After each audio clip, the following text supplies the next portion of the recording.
ngalan ng ating Panginoong Hesu Kristo, mga kaibigan at mga kapatid, isang mapagpalang umaga sa inyong lahat sa pangalan po ng ating Panginoong Hesu Kristo. Sa awiting ito ninyo pong napapakinggan ay muli pong sumasa inyo ang programang Si Jesus ang Buhay na Pag-asa. Kayo po ay nakasubaybay sa himpilan ng New Gen FM 100.7. Dito po tayo napapakinggan sa bayan ng Bulan at sa buong probinsya ng Sorsogon. At sa pamamagitan din po ng ating page sa Facebook Live ng UPC Bulan Church, tayo po ay napapanood mga kapatid saan mang dako. Pagpalain po kayo ng ating Panginoon at muli ito po ang inyong lingkod, Pastor Randy Rosario ng United Pentecostal Church Bulan, na bumabati po sa inyo at nag-aanyaya na sa loob ng isang oras tayo po ay magsama-sama sa isang banal at makabuluhang pag-aaral ng mga salita ng Diyos. Atin lamang pong ibukas ang ating mga puso at ang ating mga kaisipan at pagkalooban tayo ng Panginoon ng mas malalim na hangarin pagdating sa mga espiritual na bagay na maglalapit sa atin sa ating pong Panginoon. Ang programang ito ay hatid po sa inyo ng United Pentecostal Church Bulan, na kung saan araw-araw nating napapakinggan sa radyo dito po sa himpilan ng New Gen FM 100.7. At salamat po sa ating Panginoon, sa ating mga kasama sa radio ministry. Nandyan sina Pastor Alfred, sina Brother Angelo, Brother Raymar, Brother Chari, at lahat ng mga katimpo natin sa radio ministry, sina Brother Jerry Boy. Salit-salitan po sila sa mga araw na ang inyong lingkod ay mayroon pong mga gampanin. Sa lahat ng ating mga kababayan dito po sa bayan ng Bulan, good morning po sa inyong lahat. Sa 63 barangay na sakop ng Bulan, sumainyo po ang kapayapaan at pagpapala ng ating pong Panginoon. At ganun din sa lahat ng ating mga kapatiran sa United Pentecostal Church Bulan, sa 3 congregation na ating pinangangasiwaan sa tulong ng ating pong Panginoon. Good morning dyan sa ating congregation sa Magsaysay Bulan. Ngayon po ay araw ng Martes. Mamaya po ay meron tayong Bible study or prayer meeting. Mamaya dyan po sa congregation ng UPC Magsaysay Bulan, alas 3 ng hapon. At pagdating naman ng alas 5 ng hapon, ang ating Bible study dyan sa Murata family, kina Tatay Eli and Nanay Nora Murata, sa barangay A. Bonifacio. Mamaya po may Bible study tayo dyan alas 5 ng hapon. At good morning din sa ating congregation dyan sa UPC Santa Remedios Bulan. Pagpalain po kayo ng Panginoon. At maging ating congregation dyan sa UPC Iquirino Bulan. Pagpalain po kayo ng ating Panginoon. Sa mga viewers natin dyan sa ating Facebook program, sa lugar po ng Palawan, ayan, sa darating na linggo, Lunes, Martes, ay naka-schedule po ako dyan sa lugar po ng Palawan, Puerto Princesa, Palawan. Praise the Lord. Good morning po sa inyo dyan. Pagpalain po kayo ng ating Panginoon. So sa mga kaibigan nating UPC pastors dyan po sa Palawan, magkita-kita po tayo sa gaganapin na district conference ng Sunday School Department. So pagpalain po kayo ng ating Panginoon. At ganun din po ang ating pong mga kaganapan. Salamat po sa katagumpayan mga kapatid. It's a victory. Once again, tayo po ay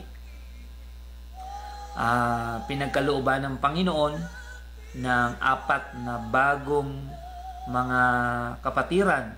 Last Saturday mga kapatid ay meron pong apat na nagpabautismo sa pangalan po ng ating Panginoon. Batiin natin ang apat na newly baptized last Saturday. Sumainyo po ang biyaya ng Panginoon, kapayapaan at pagpapala ng Diyos. Paglago sa pananampalataya after baptism, patuloy pong ipagkaloob sa inyo ng ating Panginoon.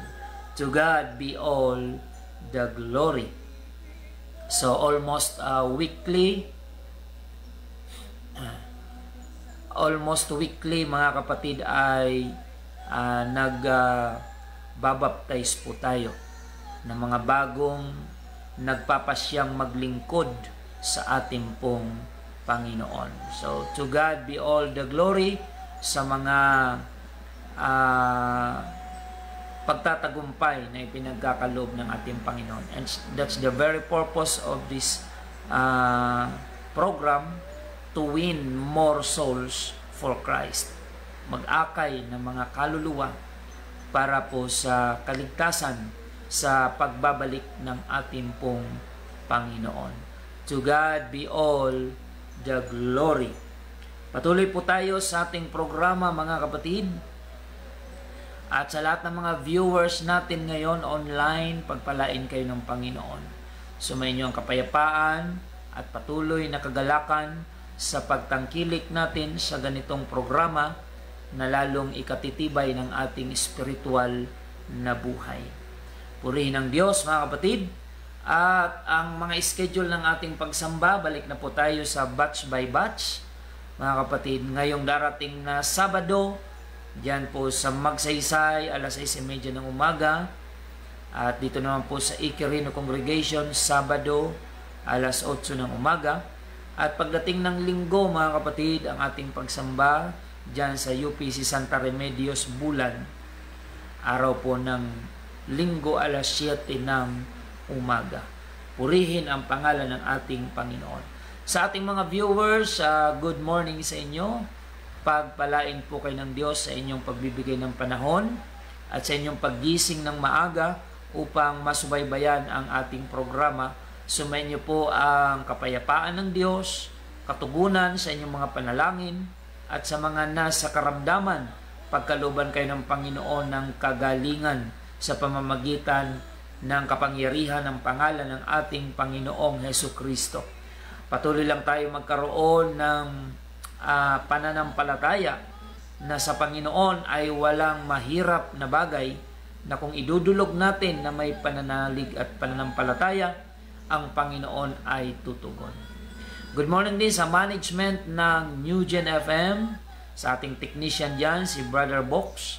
Pagpalain kayo ng Panginoon, at maging si Sir Edwin Hernale, ang ating General Manager sa New Gen FM. At salamat sa Diyos na ang himpilang ito ng New Gen FM 100.7 ay patuloy na nagiging kaagapay ng United Pentecostal Church Bulan sa pagpapalaganap ng salita ng ating Panginoon. Good morning kay Star Ann Lorbelisa Ico, dyan po sa Dubai. Pagpalain po kayo ng ating Panginoon. Sa lahat ng mga OFWs na nakasubaybay po sa atin, patuloy po kayong i-bless ng ating pong Panginoon. Salamat sa inyong patuloy na pagsubaybay sa programang ito. Paki-share na lang po ng ating episode ngayong umaga upang mas marami pa po ang maabot ng salita po ng ating Panginoon. Sa lahat ng mga Bible study teachers ng UPC Bulan Church at cell group leaders, pagpalain po kayo ng ating Panginoon. Sumainyo ang patuloy na kagalakan sa paglilingkod sa Diyos at sa pagpapagamit sa kanyang ministeryo, ay patuloy pong i-bless po kayo ng ating Panginoon. To God be all the glory. At sa pagkakataong ito, tayo po ay mananalangin. So, i-shortcut na po muna natin dahil ang oras natin ay medyo limited na po. Tayo ay dadako na sa pagtalakay ng salita ng ating Panginoon. Anyway, i-generalize na lang po natin yung pagbati sa lahat ng ating mga viewers online na ngayon ay patuloy na nag-share ng ating napapanood na programa.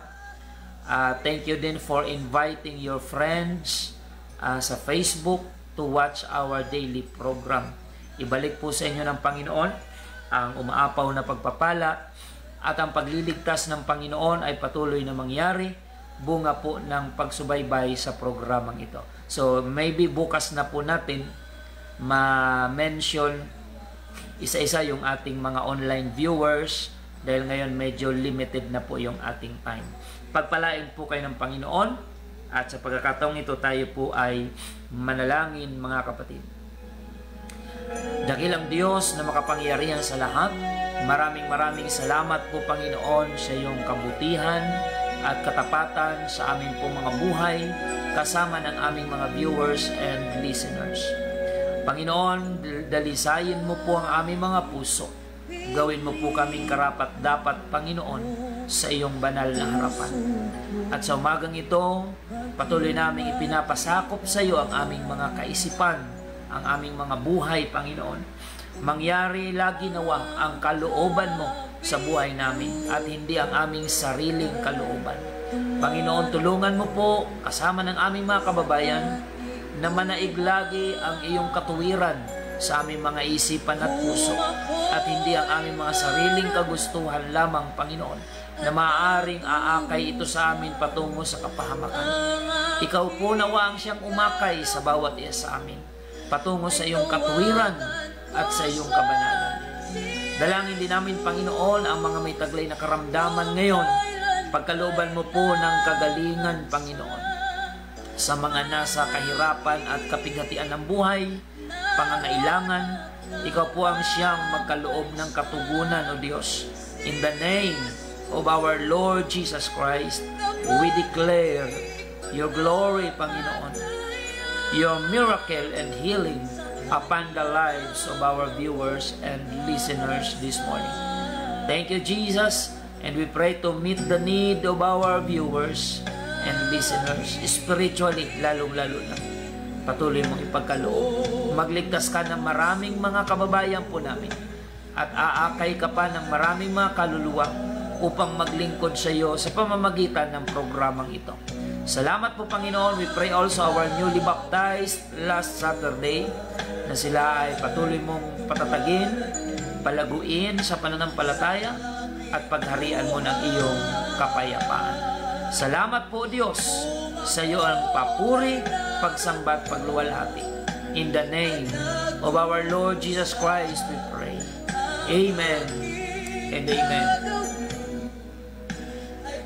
Good morning dyan kina Nanay Omi Isuela dyan po sa Barangay Aquino. Pagpalain ng Diyos ang inyong Bible study dyan every Monday. At maging dyan sa Guyal family sa Aquino, kina Brother Ente and Sister Marjorie, i-bless po kayo ng ating pong Panginoon, buong family. At maging ang buong Gotis family, D family, Griego family dyan po sa Barangay Aquino. I-bless po kayo ng ating Panginoon. And also watching right now, sina Sister Ruth, Sister Jane Ioy, God bless po sa inyo. Pagpalain po kayo ng ating Panginoon. At maging dyan, sina Nanay Alice Giocado sa Barangay San Juan Daan, ang buong family ng Giocado, pagpalain po kayo ng ating Panginoon. Praise the Lord! So ngayon po, dadako na tayo sa salita po ng ating Panginoon. Ang oras natin ay patuloy po na tumatakbo at ipagpaumanin nyo po medyo maingay po sa labas dahil kasalukuyan pong bumubuhos ang malakas na ulan. So purihin ang Panginoon. Ang ating pag-aaralan ngayon, basahin po natin dito sa aklat, mga kapatid, ng Matthew chapter 25 verse 31.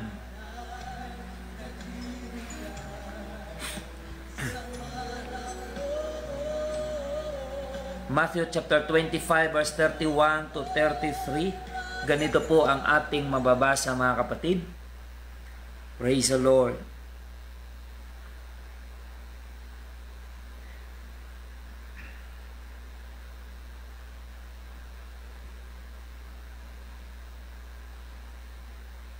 At ang aliping walang kabuluhan ay inyong itapon sa kadiliman sa labas. Diyan na nga ang pagtangis at ang pagngalit na mga ngipin. Datapwat pagparito ng anak ng tao na nasa kanyang kaluwalhatian, nakasama niya ang lahat ng mga anghel. Kung magkagayoy luluklok siya sa luklukan ng kanyang kaluwalhatian at titipunin sa harap niya ang lahat ng mga bansa. At sila ay pagbubukdin-bukdin niya na gaya ng pagbubukod-bukod ng pastor sa mga tupa at sa mga kambing. At ilalagay niya ang mga tupa sa kanyang kanan, datapwat sa kaliwa ang mga kambing. So yan po yung ating text, mga kapatid, na binasa. Ang tatalakayin natin ngayon ay pinamagatang The Sheep and Goat on the Day of Judgment. Ang mga tupa at mga kambing sa araw ng paghuhukom ng Panginoon. Mga kapatid, tayo po ay inihalintulad sa dalawang hayop sa pastulan.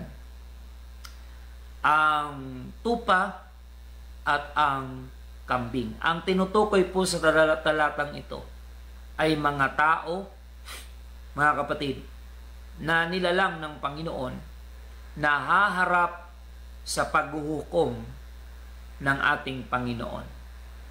So, bawat isa sa atin, saan ka man mapabilang sa dalawang yan, ikaw ay tupa o ikaw ay kambing. By the way, sino yung mga categorized bilang mga tupa? Sino yung mga identified bilang mga tupa? At sino naman yung mga identified bilang mga kambing? Obviously, mga kapatid, ang mga tupa ay sumisimbolo sa mga taong nagpasakop sa kalooban at kapangyarihan ng Diyos nung sila ay nabubuhay pa. Mga taong makasalanan din, ngunit nagpasyang isuko ang buhay sa Panginoon upang sa buhay niya ay pagharian siya ng Panginoon. Mga taong nagsisi sa kasalanan, sumampalataya sa isang Diyos, walang iba kundi ang Panginoong Hesukristo, at nabautismuhan sa pangalan ng Panginoong Hesukristo upang mapatawad ang kasalanan at nagpapatuloy na magsikap sa pamumuhay na may kabanalan. Sila po yung mga identified sa Biblia bilang mga tupa ng Panginoon.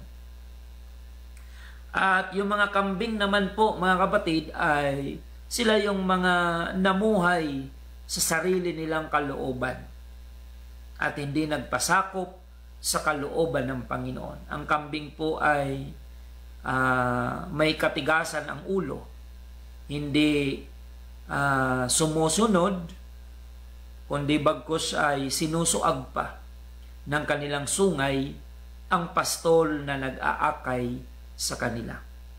So, yung mga tupa at mga kambing na tinutukoy sa talatang ito ay mga tao ito na i-identify ng Panginoon on the day of judgment, sapagkat ang Biblia po ay maliwanag na nagsasabi na pagkatapos ng buhay natin sa mundong ito ay mayroon pong paghuhukom. Yan po ay mababasa natin sa Hebrews chapter 9 verse 27, as it is appointed unto man once to die, and after this the judgment. Kaya habang nabubuhay pa po tayo sa mundong ito, ay napakahalagang tayo ay mapabilang sa mga tupa ng Panginoon. Ang pagiging tupa ay hindi nangyayari after death. Ang pagiging tupa ay pinagpapasyahan mo yan habang nabubuhay ka pa. When you decide to surrender your own will to the will of God, ikaw ay napapabilang sa mga tupa na pinagaharian ng ating Panginoon. So binasa natin kanina yung magiging senaryo sa araw ng paghukom.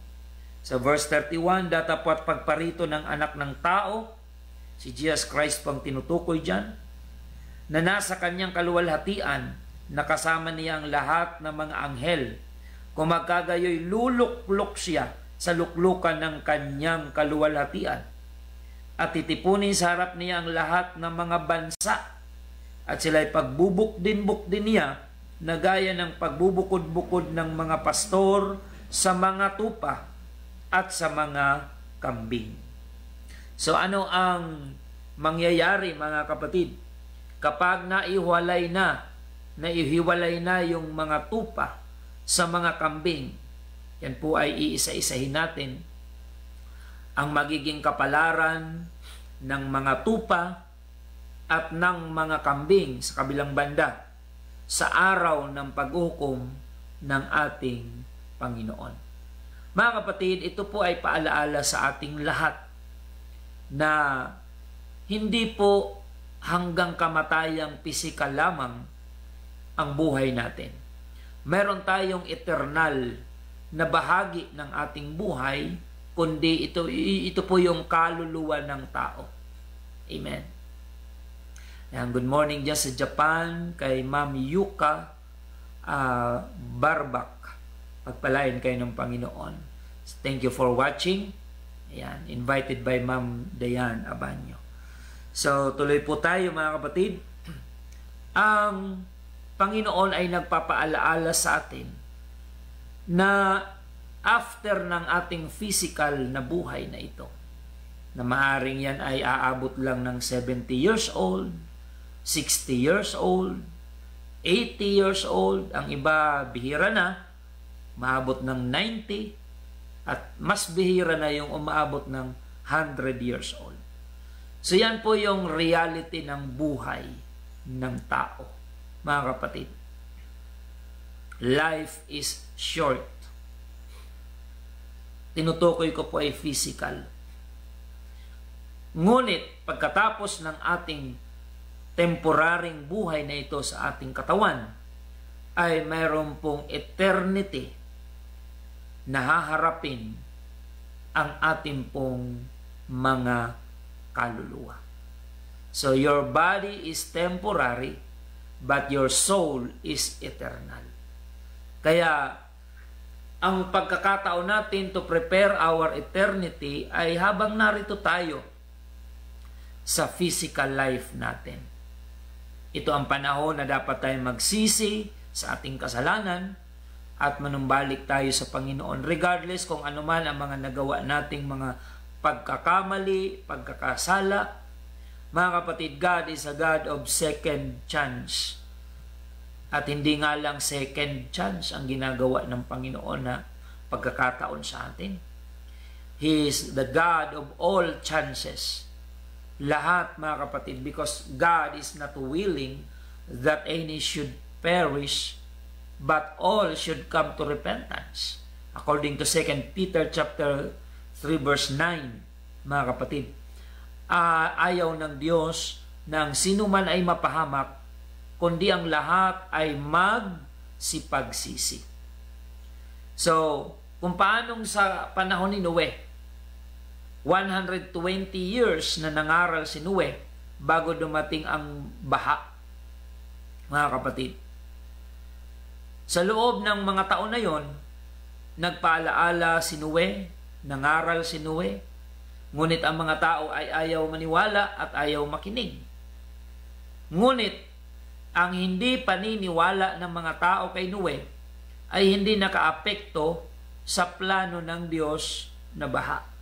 Ibig sabihin, sa maniwala ang tao o hindi sa ganitong mga pangangaral, mangyayari at mangyayari yung nakasulat sa Biblia na ang mundong ito ay huhukuman ng ating pong Panginoon.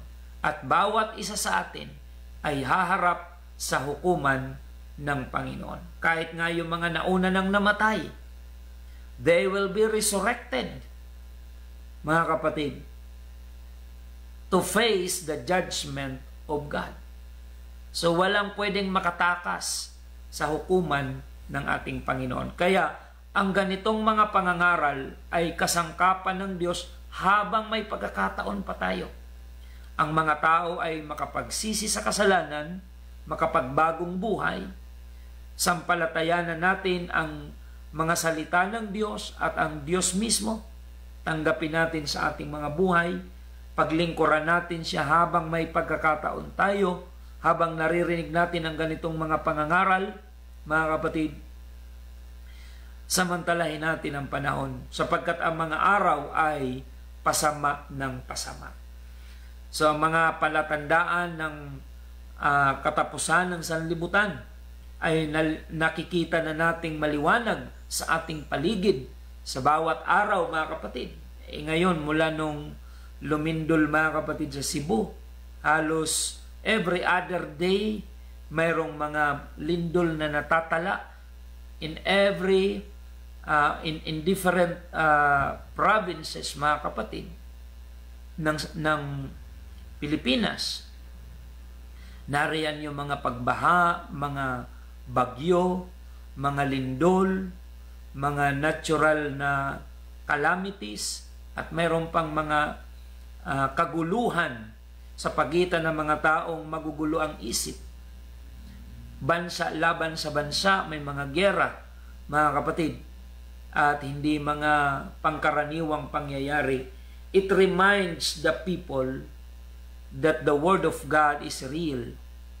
Ito po ay paalaala sa atin, mga kaganapan ngayon sa mundo ay nagbibigay confirmation na ang mga nakasulat sa Biblia ay tunay at totoo, na dapat nating paniwalaan, seryosohin, at ipaghanda natin ang ating mga kaluluwa sa pagharap natin sa hukuman ng ating Panginoon.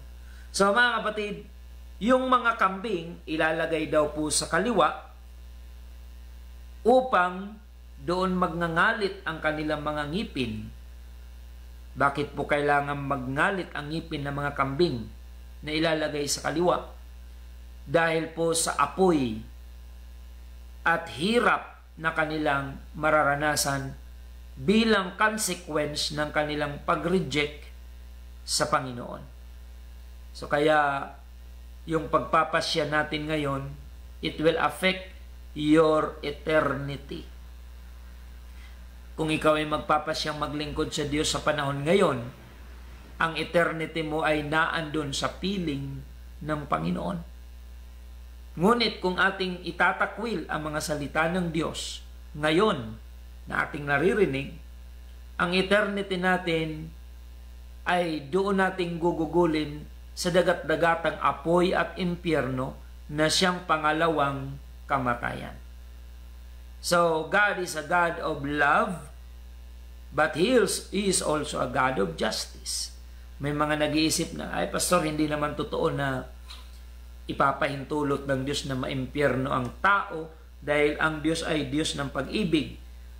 Totoo po, ang Diyos ay pag-ibig, pero hindi lamang po pag-ibig ang attributes ng Panginoon. He is also a God of justice. He is a righteous God. At bilang righteous God, His principle is what you sow is what you reap. Kung ano ang iyong itinatanim, yun ang iyong aanihin.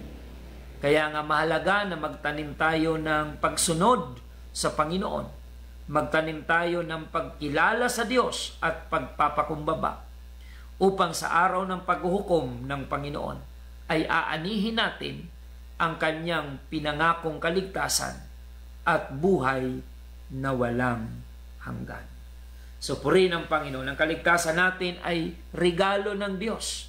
Kaya ito ay dapat nating tanggapin at i-enjoy sa buhay na ito. Na hindi man tayo karapat-dapat, ngunit biniyayaan ka ng Diyos ng pagkakataong maligtas. So kung nauunawaan mo ang importansya ng iyong kaluluwa, igagrab mo yung opportunity na ikaw ay maligtas. Sapagkat alam natin ang kahihinatnan ng ating kaluluwa kung tayo ay mapabilang doon sa mga identified ng Panginoon bilang mga kambing, na doon ay magngangalit ang kanilang ngipin sa apoy ng impyerno magpasawalang hanggan. So tuloy tayo mga kapatid. Matthew chapter 25 verse 34. Ganito ang ating mababasa. Kung magkagayoy, sasabihin ng hari sa nangasa kanyang kanan, ito po yung mga tupa, magsiparito kayo mga pinagpala ng aking ama, manahin ninyo ang kahariang nakahanda sa inyo, buhat pa ng itatag ang sanlibutan. Wow, ito po yung magandang mapakinggan. Na sasabihin ng Panginoon sa mga kambing o sa mga tupa na nasa kanyang kanan, mga kapatid,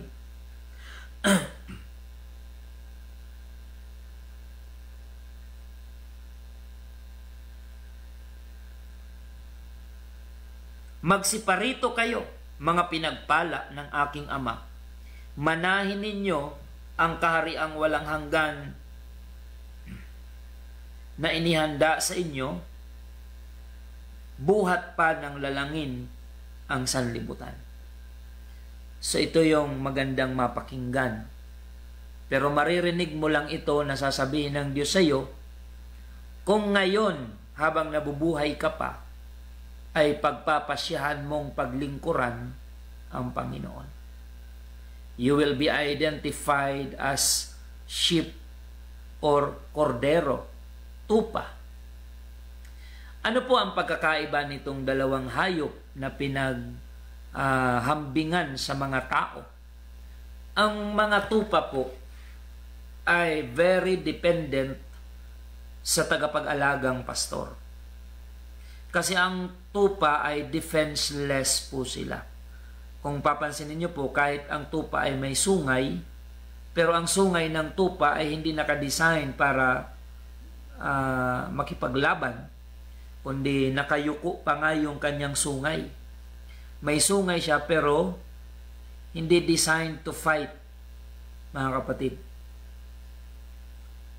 Siya po ay walang kakayahan na depensahan ang kanyang sarili.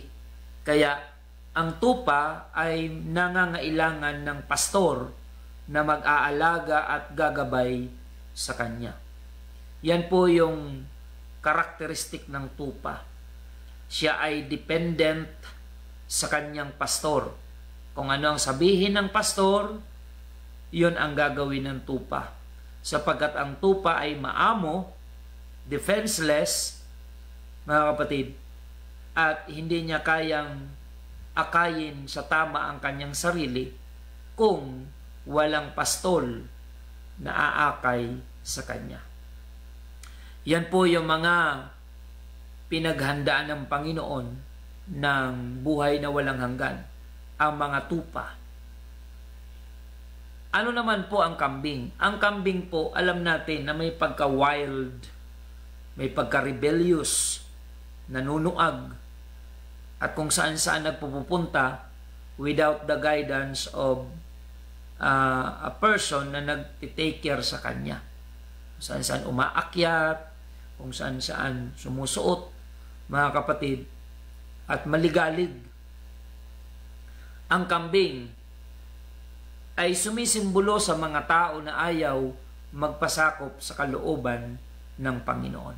Kaya ngayong umaga, ma-identify mo kapatid bilang tagapakinig kung ikaw ay kambing o kung ikaw ay tupa. Kasi dalawa lang naman ang pagpipilian sa tao. Ikaw ay kambing o kung ikaw ay tupa.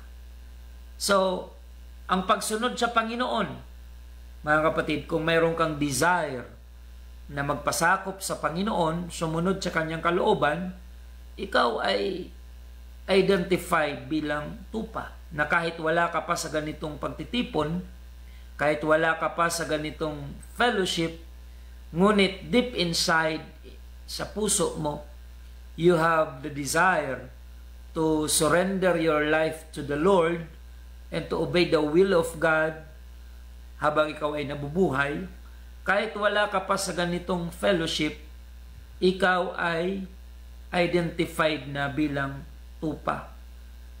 In just a matter of time, magkikita rin tayo para ikaw ay magpabautismo sa pangalan ng Panginoon.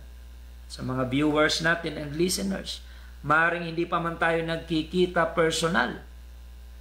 Subalit, naliliwanagan ka sa salita ng Diyos na iyong naririnig at ikaw ay nagkakaroon ng kagalakan na tanggapin ang salita ng Panginoon at tinatry mo na itong ipamuhay na hindi ka pa man nakadalo sa ganitong pagtitipon, ikaw ay tupa na isang araw hahanapin ka ng Panginoon upang dalhin sa tamang pastulan upang lalo pang lumago ang iyong pananampalataya.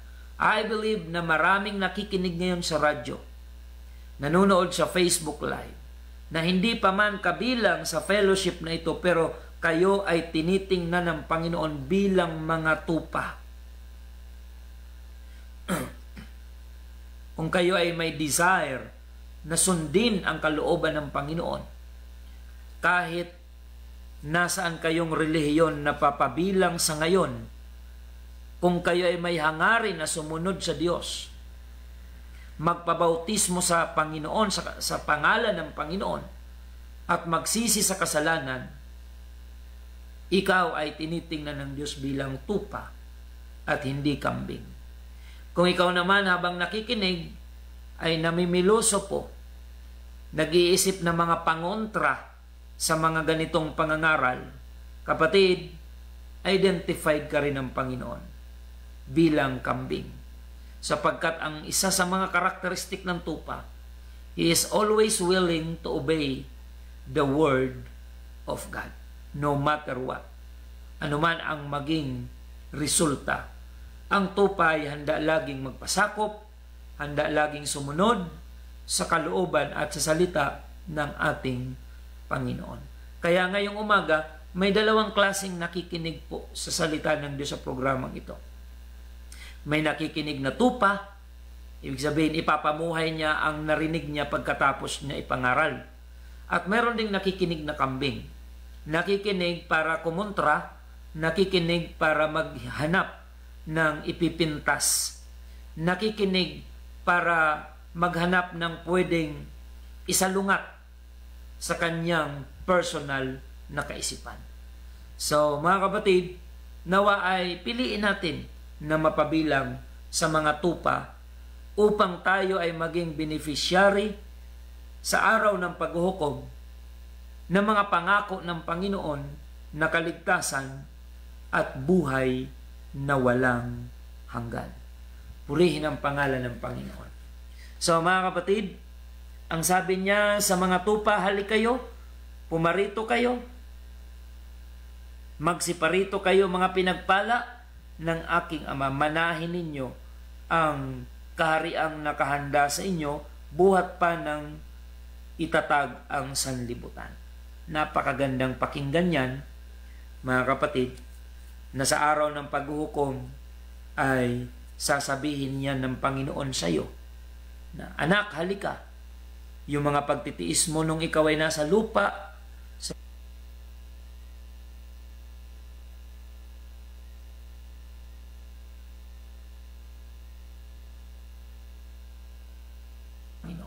patuloy po tayo mga kapatid sa ating programa. Patuloy po nating i-share yung ating episode ngayong umaga. So next verse, Matthew chapter 25 verse 41. Kung magkagayo'y sasabihin naman niya sa mga nasa kaliwa, sino po ang nasa kaliwa? Mga kambing. Magsilayo kayo sa akin sa kayong mga sinumpa at pasaapoy na walang hanggan na inihanda sa dyablo at sa kanyang mga anghel. Alam nyo, ang impyerno at apoy, hindi naman po yan inihanda dapat para sa tao. Hindi po yan para sa tao kung tutusin. Ang impyerno ay inihanda ng Diyos para sa dyablo at sa kanyang mga kampon. Pero bakit maraming mga tao ang mapupunta sa impyerno? Mas marami pa nga ang may impyerno kaysa mapupunta sa langit. Mas marami ang kambing kaysa sa tupa sa mundong ito. Yan po yung sad reality. Kasing dami ng buhangin sa dagat ang mapapahamak dahil pinili nilang sumuway, pinili nilang maging kambing ang quality ng kanilang spiritual na buhay. So, nawa ay gamitin natin ang ating freedom of choice. Tayo ay sumunod sa Panginoon upang mapabilang tayo sa mga tupa na ngayon ay pinaghahandaan ng Panginoon ng dakong paglalagyan doon sa kalangitan bago siya bumalik. Purihin ang Panginoon, mga kapatid. Patuloy po tayo sa ating pagtalakay.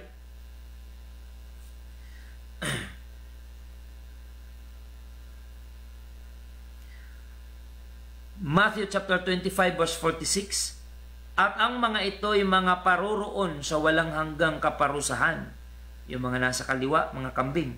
Datapwat ang mga matuwid ay sa walang hanggang buhay. Hindi naman po ito mahirap unawain, mga kapatid. Gusto mong maging tupa? Talikuran mo ang kasalanan? Gaano man yan kahirap baguhin? Isuko mo sa Panginoon. Lahat tayo, mga kapatid, walang exemption. Lahat tayo may mga struggle sa kasalanan. Regardless kung ano man ang estado mo sa buhay, lahat tayo ay may struggle sa kasalanan. But using your freedom of choice, kung pipiliin mo na magpasakop sa kalooban ng Panginoon, God will strengthen your faith, your spiritual side. Palalakasin niya ng Panginoon. For you to overcome your struggle, your weakness, and even our flesh.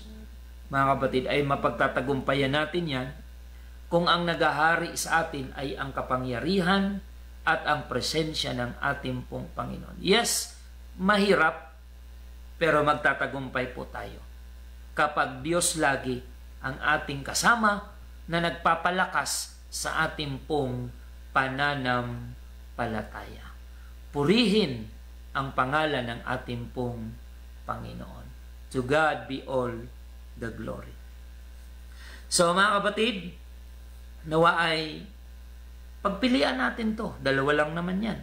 Kung hindi ka kambing, tupa. Kung ayaw mo maging kambing, ang pagsunod sa Diyos ang ikarir natin. Ang prinsipyo ng mga tupa, not my will but God's will be done. Hindi ang kalooban ko, Panginoon, kundi ang kalooban mo ang siyang mangyari sa aking buhay. Praise the Lord. Pastor, may mga kambing ba na nasa kapulungan ng mga tupa? Yes. Kasi hindi pa naman po ito ang paghuhukom. Sa ngayon, nagkakahalo-halo po yan. Kahit sa mga churches na kinabibilangan nyo, may mga kambing na nakahalo sa tupa. At hindi pa yan ibubukod-bukod ngayon ng Panginoon. Sa araw pa yan ang paghuhukom. Kaya, magpakalakas po tayo, magpakatatag tayo. Dahil sa panahon ngayon, magkakahalo sa isang kawan ang kambing at ang tupa. Kaya 'di ba sa bawat simbahan may sutil, may rebellious, may hindi nagpapakita ng respect sa leader. Lahat ng simbahan may ganun, mga kapatid. Kasi magkahalo pa ngayon yung kambing at tupa. At ang mag-identify niyan, finally, ay ang Panginoon mismo sa araw ng kanyang paghuhukom, mga kapatid. Kaya ngayon sa church, may mga tupa, salamat sa Diyos, at may mga kambing din na kailangan mo silang tiisin, pagtiyagaan. Ang mahalaga, magampanan yung tungkulin ng pastor. Subalit sa araw ng paghuhukom, mayroon pong pagbubukod-bukod na gagawin mismo ang Panginoon sa mga tupa at sa mga kambing. Ang mga tupa ilalagay niya sa kanan upang magmana ng kaligtasan. at ang mga kambing ay ilalagay niya sa kaliwa upang magtamo ng buhay na walang hanggan. Mga kapatid, limited yung ating time. Ipagpapatuloy natin itong pag-aaral natin bukas. Abangan nyo po mga kapatid. Marami pa akong pwedeng ibahagi sa inyo na pag-aaralan natin bukas. Ano yung mga pag-uugali ng kambing na iba sa pag-uugali ng tupa. So mga kapatid, pag-aaralan natin yan bukas. Dahil ngayon po ay limited na po yung ating time. Nawa mayroon po kayong natutunan mga kapatid. Piliin natin maging tupa. Gamitin natin ng tama yung freedom of choice. Gaano man kahirap, sumunod tayo sa Panginoon. Surrender your will to the will of God. At ang Panginoon ay kikilos. Palalakasin ang ating spiritual na buhay. Patatatagin tayo sa panampalataya. At ang Panginoon ay kikilos upang lumago ang ating paglilingkod sa Kanya. Salamat mga kapatid at mga kaibigan. Pagpalain po kayo ng ating Panginoon. Salamat sa inyong pagsubaybay. At ngayon po, sa ating pagtatapos, tayo po ay muling mananalangin.